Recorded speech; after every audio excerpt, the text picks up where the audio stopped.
বেটা আমি তোমাকে বিটিএস এর গান মুখস্থ করতে দিয়েছিলাম, মুখস্থ হয়েছে কি? হ্যাঁ মাম্মি। আচ্ছা ঠিক আছে শোনাও। Smooth like butter, like criminal undercover. মাম্মা আমার ম্যাম বলেছিলেন না যে আমার কাছে সবকিছু বিটিএস এর, জ্যামিতির বক্সটা বিটিএস এর, লাঞ্চ বক্স বিটিএস এর, নোট বক্সটাও বিটিএস এর। আচ্ছা হ্যাঁ আমি তো ম্যামকে বলেই দিয়েছি আমার মাম্মা নাকি বিটিএস এর খুব বড় ভক্ত, তাই আমার কাছে সবকিছু বিটিএস এর।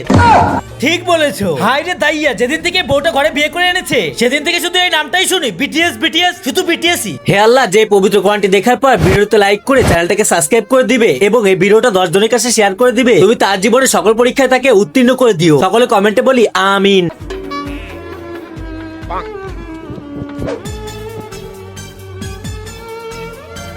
দিদা দিদা দেখে যান, বাবাকে টিভিতে দেখাচ্ছে। আরে পাগল, এটা তোর বাবা না, এটা তো বিটিএস। তোর বাবা তো অফিসে গেছে। আরে মাম্মা, আরে এই মেয়েটা তো বিটিএস আর নিজের বাবার মধ্যে পার্থক্যই বোঝে না। বন্ধুরা তোমাদের মধ্যে কি এমন করে বিটিএস পাগল আছে? থাকলে কমেন্ট করে জানাও।